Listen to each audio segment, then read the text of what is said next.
Long time no see. So glad to have you back here on my channel.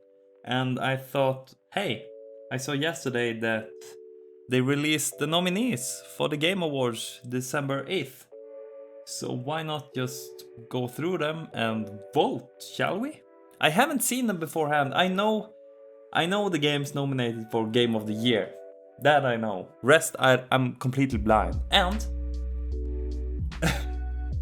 I've worked so hard the last couple weeks. I worked 60-hour weeks.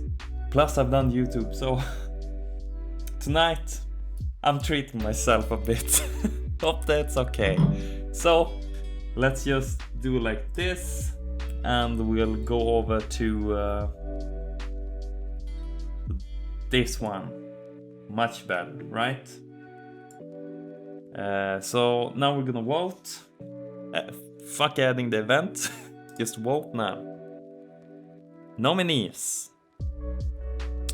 Game Award airs live and free on Thursday. Why Thursday? Why? Airs across all major digital, social and gaming platforms around the world. Yeah, I know, but why Thursday? It's always so late for us here in Sweden and I have to stay up and watch it. Damn it. View all categories. Yeah, let's start with Game of the Year, I guess. What? Start voting. Maybe that's where. Alright. Oh, and I haven't put away all my decorations from Halloween yet. This is Massimo. It's an inside joke, you don't have to get it. But he's Massimo when he has the hat, otherwise he's Lawrence. So, hey, that's okay, I hope. So, I'm just gonna double check something real quick. Yeah, great. Game of the Year, recognizing a game that delivers the absolute best experience across all creative and technical fields. And here is where it gets interesting for me. I have not played a single game except Elden Ring, so I'm slightly biased. I'm very biased actually. I have seen some gameplay from Stray and it's such a wonderful game, right? And it's sorta emotional too. And it can be a family game and mostly anyone can play it. So I really like it, but I don't believe it's the Game of the Year. It doesn't have that quality, you know. Xenoblade Chronicles, I have no idea. I haven't followed those games, and they're long as hell, so I no idea. Horizon, I have played the first one, and I really enjoyed it. I'm still amazed to this day how well it ran on the original PS4. Like, like how? It's amazing. I have seen some behind the scenes footage, and it's just so optimized. And the second game is probably in the same vein as the first, so I'm guessing that's a really good game that I have to get on when I have the time, which is never. Let me button this because I saw I'm showing half my. Really? Now I just look like a nerd. I'm sorry. I'm sorry. Ragnarok, or Ragnarök as we say it. Ragnarok. Haven't played the first game yet either. I have it on my PS4, PS5. I haven't played it though. I should really do it. But I've only heard good stuff about the sequel as well. A hard one. Maybe I should wait. Hold on. There we are. I just had to change something beforehand. No, but I don't know.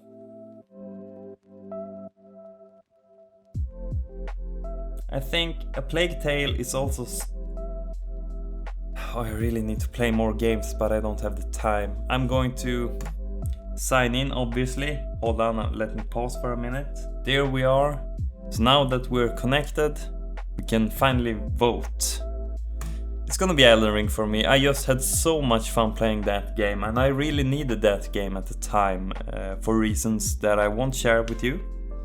But it was during a difficult time in my life, and although I played myself dry with the game, I played it too much, And I played it both non-commentary and commentary on my channel at the same time. I tried to do everything, and obviously it gets very repetitive fast, so I skipped out on doing the commentary and just did the non-commentary, completed that. But it's just such a huge game, and while there are, in my opinion, while there are stuff to improve upon, many different things, I don't think it's close to a perfect game. I still had the most fun with it this year, I think, out of the nominees, I will say. Let's proceed. Really, you have to... Okay, next category. Best game direction. Outstanding creative vision and innovation in game direction and design. I haven't even heard of Immortality. Creative vision and innovation.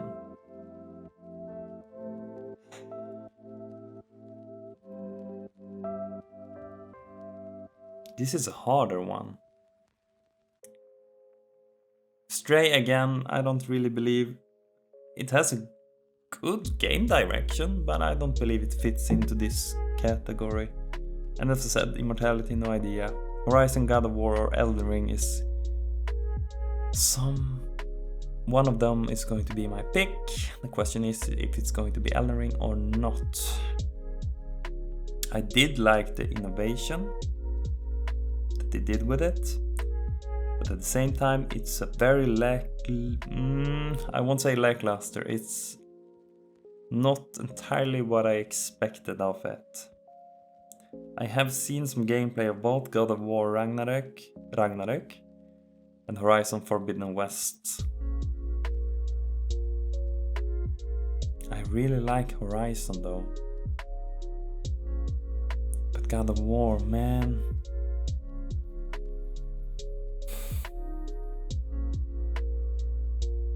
No, it's gonna be Horizon. It's gonna be Horizon. That game has such a fantastic game direction, in my opinion. And somehow they managed to make a sequel that's just as interesting as the first game. I don't know. The guys at Guerrilla Games, they're cracked, they're yacked, they're everything. They really know their craft. Best narrative. For outstanding storytelling and narrative development in a game.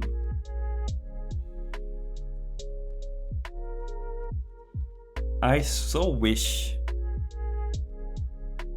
I voted back in 2015. Was that it? Yeah. And I so wish Bloodborne would have been on there, because that game has such probably the best storytelling and narrative of any of the Souls games. Yeah, I'm being slightly biased, but at the same time, it's such a good game.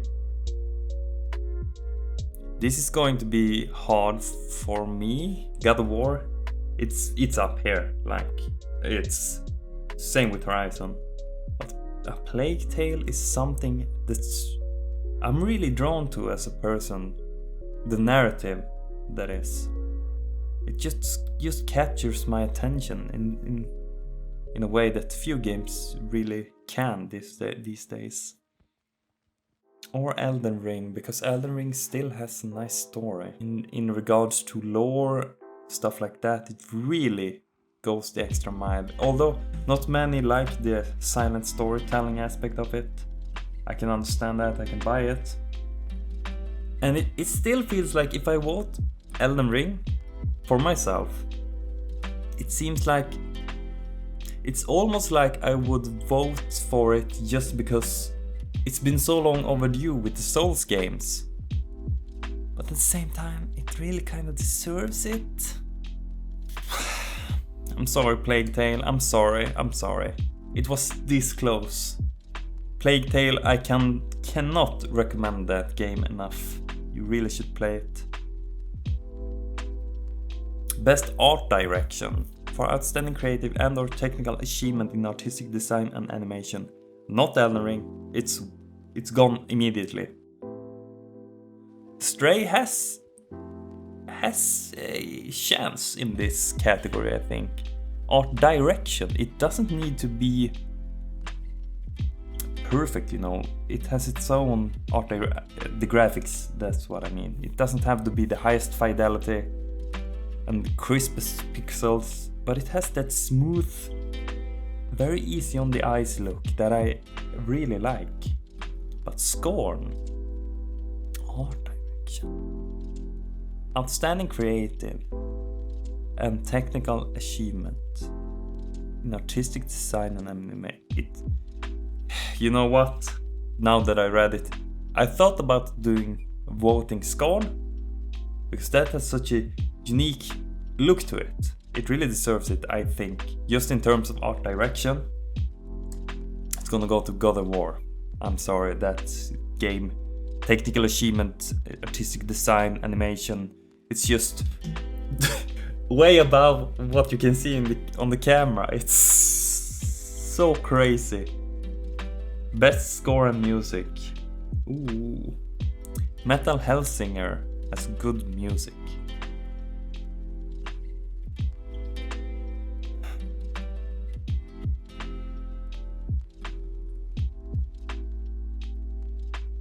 It's gonna be between these three. God of War, I feel... Don't kill me, I'm sorry. God of War, good music. I still think Horizon should have been on here instead of God of War because it fits that world so well. But for my taste, it's not what I look for in soundtracks. I'm sorry, it's just my personal opinion. Elden Ring has some fantastic tracks, but not the same hard-hitting ones that usually are in these games that captures me like... I don't know, like... I'm sorry again, Bloodborne, Sekiro. Both of those games, even Dark Souls, the Dark Souls games, Demon Souls, they have a multitude of tracks that just captures my interest so well. And Elden Ring has a few of them, but that's kinda it. Obvious spoilers, I'm sorry. Placido Sax, great track. Also, Godslayer, that theme, Godslayer theme. Ooh. Godslayer? Is that what I call? I think so. Anyway, that theme, you know, and the last theme, I want to reveal the last boss. That theme is also just... Or when you're in the capital, Lanedale. Oh my god. But check this out. Yeah. Plague Tale, that has some fantastic tracks. I could listen to that soundtrack just days on end and I would probably not be exhausted by it as quickly as other tracks. Deserved it. Audio design. Recognizing the best in-game audio and sound design. Alright.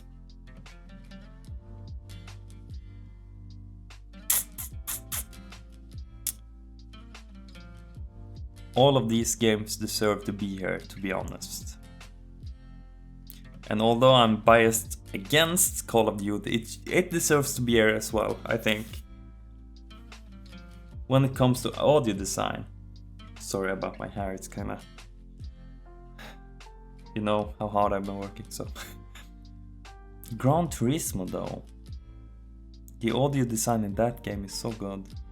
But these three... It's gonna be a bit between these, I think. The question remains... Which of these I'm going to pick?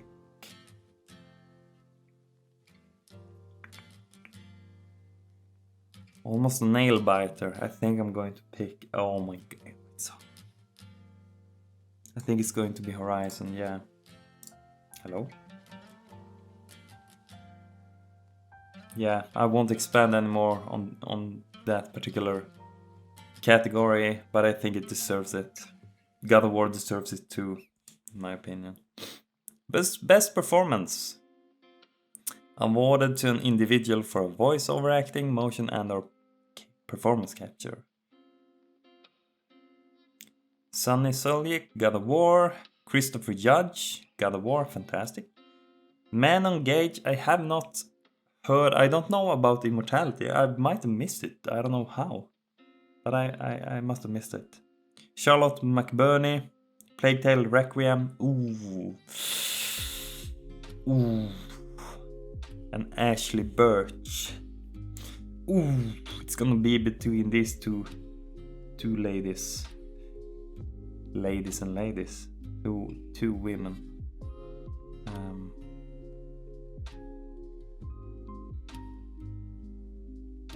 Both their voice overacting is just...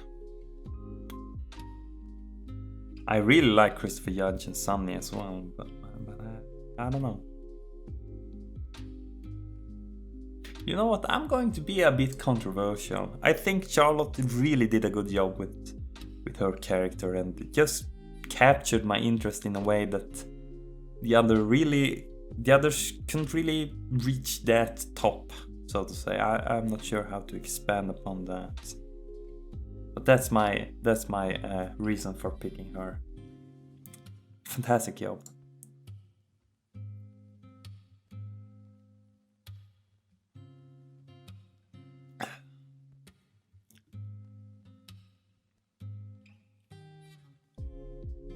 Thought-provoking game with a pro-social meaning or message. A Memoir Blue, As Dusk Falls, Citizen Sleeper, Endling, Extinction is Forever, Hindsight. I was a teenage exocolonist. What the frick? Now, I've actually heard about only 2 of these, and that's A Memoir Blue and Citizen Sleeper.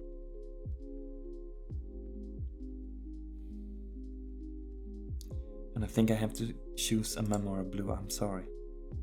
For those that wanted me to choose a Citizen Sleeper, I'm not sorry for my choice. I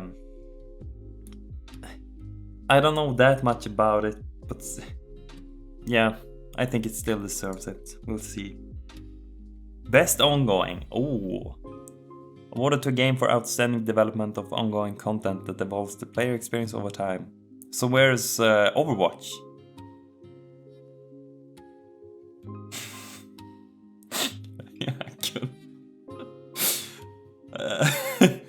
Yeah, I can.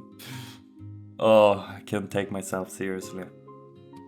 I still think Genshin have just exploded. But best ongoing? I don't think so. I think it's still just not at that level. And Fortnite has definitely dwindled. That's not just my opinion, it has dwindled. Apex Legends is the same. Destiny 2 is the same. I think the only one that truly deserves the vote in this category is Final Fantasy XIV, because that game seems to just never stop. They had to close, wasn't that? I think that was Final Fantasy XIV that had to like stop people from playing the game, or not playing the game, but they had to stop people from buying or joining the game because they were too many. So they had to be like, okay, we know you like our game, but hold on a moment, we will relax, you can join us soon, because too many people were playing. And I think that the risk they took rebooting the entire game and the way they did it, it really paid off. I think Final Fantasy XIV, that's just a game that's going to be played for years to come, and I'm glad it gets the recognition it now deserves for such a risk. Best indie.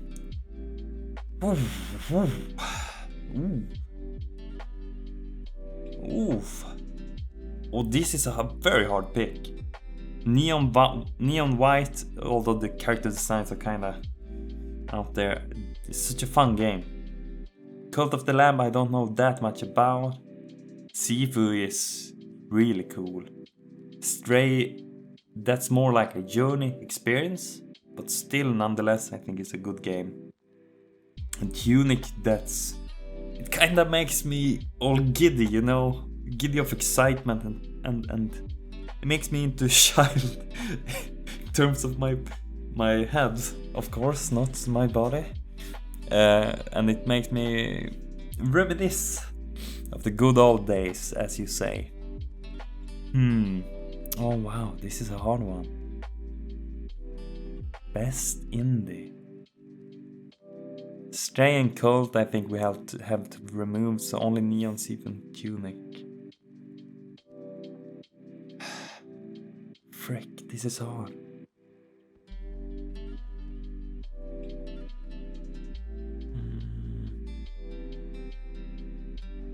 I think I have to pick Neon White. That was just something so fresh and new, and it was so fun to play. I mean, oh god. Yeah, I think it really deserves it. I hope it gets its recognition, you know. But if I were to guess what indie games win, what indie game wins, sorry, Cult of the Lamb, I think, will win this category.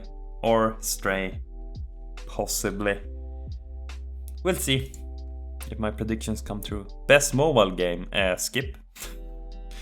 No, what games are there even? These two I don't know anything about, literally nothing about these two. Genshin Impact, Diablo.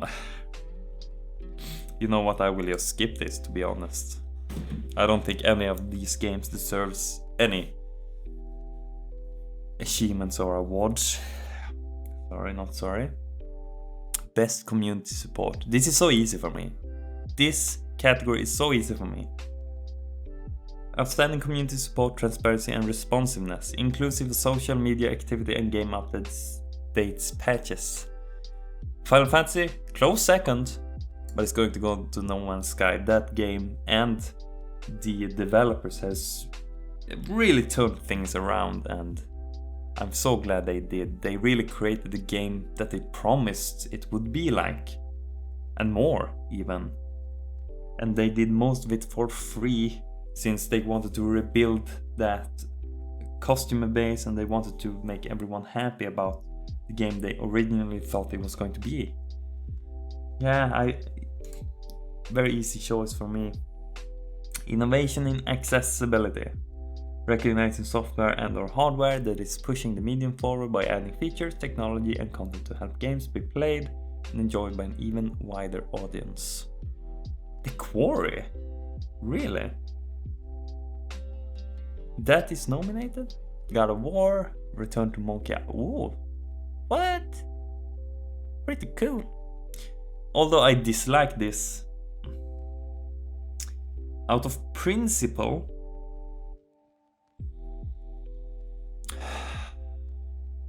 no, you know what? Fuck The Last of Us. Fuck you.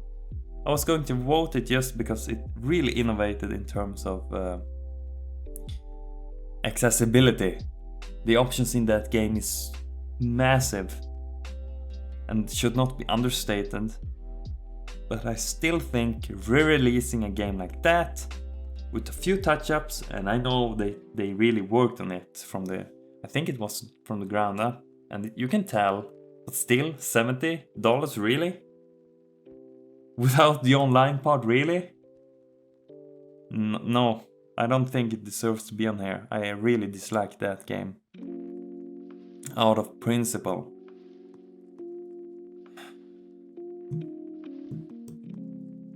I think God of War. I've seen so many accessibility options in that game. Accessibility improvements even. And I think it's also that game that has that you can start at the boss, or you can start, if you get the boss down to half HP or something like that, you can start there.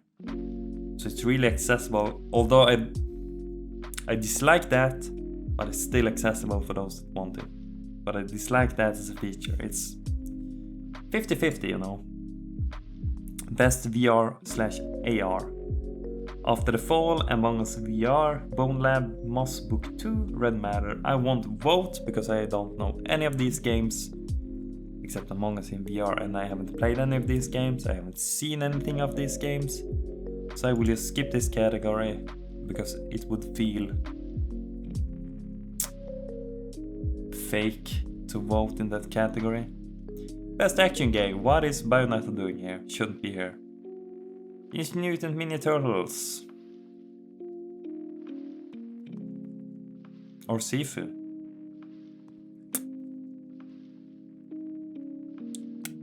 I think this just for the pure fun of it. Have you played the game? It's really fun. I like it. Sifu a close second, I think. Best action / adventure. Action? Stray? Big one, you know. What? This is a adventure, yeah, but action / adventure. Stray doesn't belong in this category. Hard no. Combat with traversal and puzzle solving. I think in that way Horizon is the best. It offers the freedom, and in comparison to Assassin's Creed, it's not just tedious map objectives. Yeah, it's map objectives. It's an open world game, but it doesn't get boring for me, at least. I kinda just get drawn into that world, and it doesn't get repetitive in the same way. God of War could have maybe been the second pick. Maybe. Best role playing. Rich player character customization and progression, including massively multiplayer experiences. Triangle strategy, Xenoblade, Pokemon Legends Arceus. Arceus? Arceus. I don't know. Live Alive? Live a Live? What is that game? Elden Ring.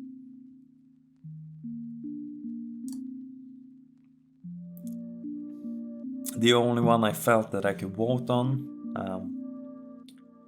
because the other ones I haven't played. I haven't seen enough gameplay to voice an opinion about the games themselves either, so by default it will go to Elden Ring. But it is a good role-playing game. I think it still deserves it. You can customize so much about your character in that game. And the addition of Art of War really brought it up to like 11. That game is such a fun time. I really like Elden Ring. Best fighting. Sifu? What? Sifu in fighting? Primarily around head-to-head. Question mark? King of Fighters.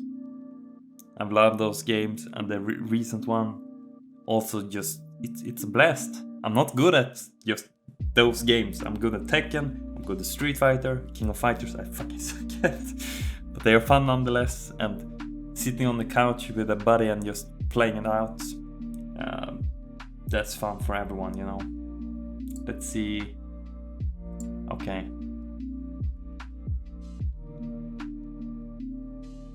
So let's continue. Best family. Kirby and the Forgotten Land, Lego Star Wars, Splatoon 3, Nintendo Switch Sports, Mario Rabbids Sparks of Hope. I don't know, and I haven't played any of these, so I'll have to skip it. Family play. I would guess this Nintendo Switch Sports if it's anything like the vein of Wii Sports, because Wii Sports, man, I remember when my mom came home. I can't talk. Came home with a Wii around Christmas. It wasn't even a Christmas present. Just came home with a Wii, and here you go. Like let's play. So we played Wii Sports, and it was so fun. Yeah, good memories. I think I'm gonna be slightly biased and just vote this for the heck of it. I hope it's the same way kinda as Wii Sports. I'm sorry. Just remember some good old times. Best sim/strategy. Oof, I have to skip this. I don't know any of these games enough or well enough that I feel I can voice an opinion on them, so I will have to skip this. Best sports / racing. Skip because all is trash. No. I really like Gran Turismo 7 despite what the fuck they were doing with the online mode. Brain dead solution at release. I don't know what the fuck they were smoking. But as a game, top notch. Best multiplayer.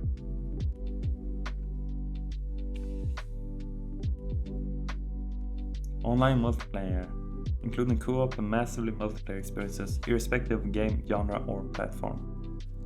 Modern Warfare 2, I would like to voice an opinion on that game, but I have only seen a little footage of it from it.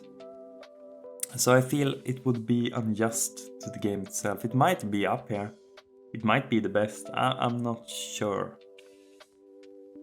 And Multiverse started off so incredibly well. It's not Overwatch. Gameplay and design. No, fuck that. The gameplay itself in Overwatch 2 is so fun. But everything else surrounding it is just a shitfest. No, Teenage Mutant. Hell yeah. Always been a fan of that show and the game itself. So much fun. I'll choose that. No regrets.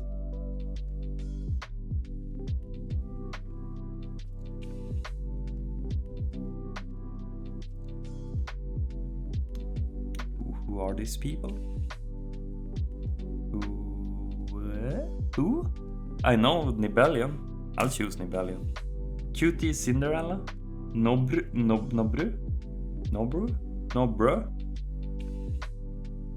Ludwig, I know of him. I don't... Has made a positive impact, but in comparison to Nibellion, I think it's vastly... It's on another playing field.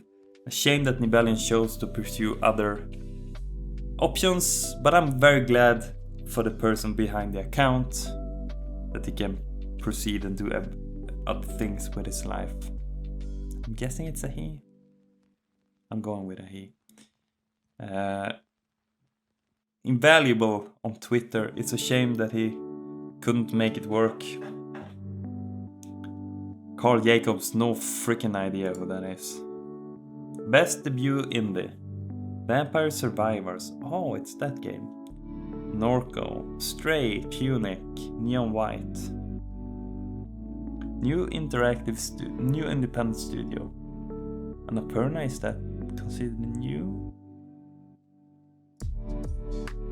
We'll choose Tunic, I think. Best adaptation. You can't see it, but I'm covering Uncharted. Shouldn't be here at all. What the fuck is it doing here? Sonic 2, Cuphead Show, Cyberpunk Edge Runners, and Arcane League of Legends all deserve to be here. I've heard nothing bad of any of those shows and the movie Sonic. I've seen some from the Cuphead Show. We've seen snippets of the Sonic the Hedgehog 2 movie. And Cyberpunk and Arcane League of Legends, both of them are really freaking top notch. I think a lot of people is going to vote Cyberpunk for this one. But I'm yet to see it. I don't have Netflix anymore. But Arcane? Hell yeah, man. It was a good show. Most anticipated game. Final Fantasy 16, Hogwarts Legacy, Resident Evil 4, Starfield, The Legend of Zelda, Tears of the Kingdom. If I'm being entirely honest, I don't know Starfield. I don't know. Why should I be even excited about that game anymore? They haven't really shown anything substantial, and it's Bethesda, which at this point, you know, isn't really doing so well in terms of quality. Legend of Zelda, yeah, if you're up for that game, I'm guessing you're like almost shaking in your boots just seeing that. And I myself am looking forward to Hogwarts Legacy so much. It's gonna be so much fun, that game. But I'm going to choose Resident Evil 4 because I played that game. It was my first Resident Evil that I played all the way through, and what the fuck, boy was it a fun time. And from what little I've seen, the 4th game, the remake, oh, it's gonna be so great. Final Fantasy 16, it just seems lackluster. Best esports game. For the game that has delivered the best overall esports experience to players, tournaments, community support and content updates irrespective of genre or platform. Rocket League? Valorant? Dota 2? League of Legends?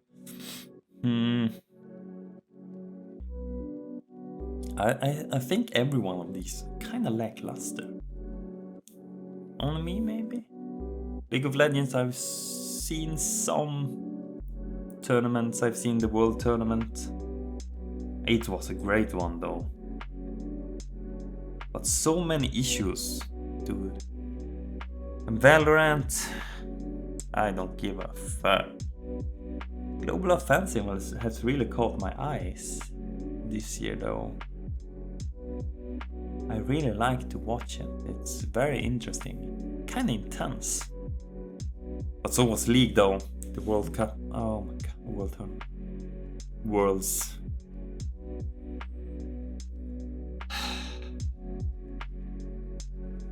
I think I'll have to still choose Global Offensive. I'm sorry.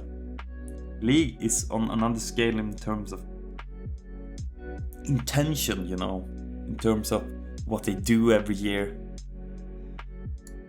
No, you know what? I'm sorry, I had to change it. I Best esports athlete: Young Chovy, Faker, Currigan, Simple, Yay, Valorant. No idea what this guy is, I'm sorry.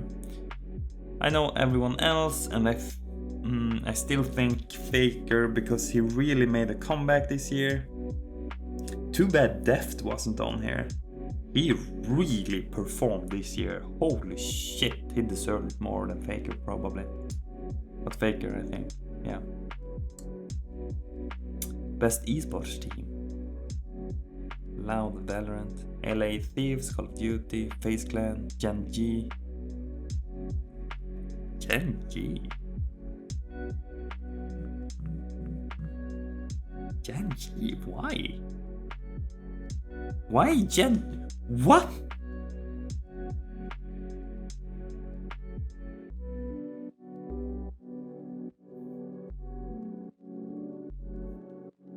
Why? I don't think they deserve to be here, to be honest. But since, yeah, I'll pick them still. Anyway.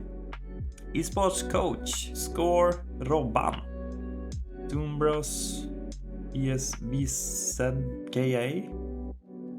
Biade.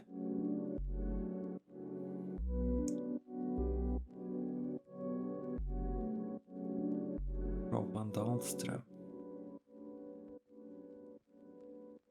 Why Gen G? Why all this fucking love for Gen G, man? They what? No, I'll skip this, I'm sorry. I don't have any opinion on these guys. Best esports event. That was an easy pick, yeah well. So that was my picks. Let's do a little razzle dazzle. And like that, yeah. Those were my picks, and I hope you enjoyed watching me babble on them for 40 minutes. That's a long ass time. I enjoyed voting.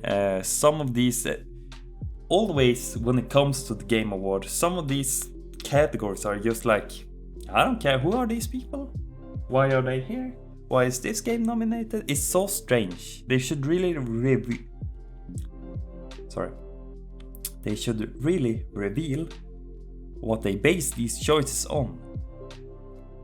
Because sometimes it's just like, what the frick? Why is Sifu the best fighting game, for example? Very strange choices all around, I think. And so many games left out just because, I don't know. That's the other thing I don't like about the Game Awards.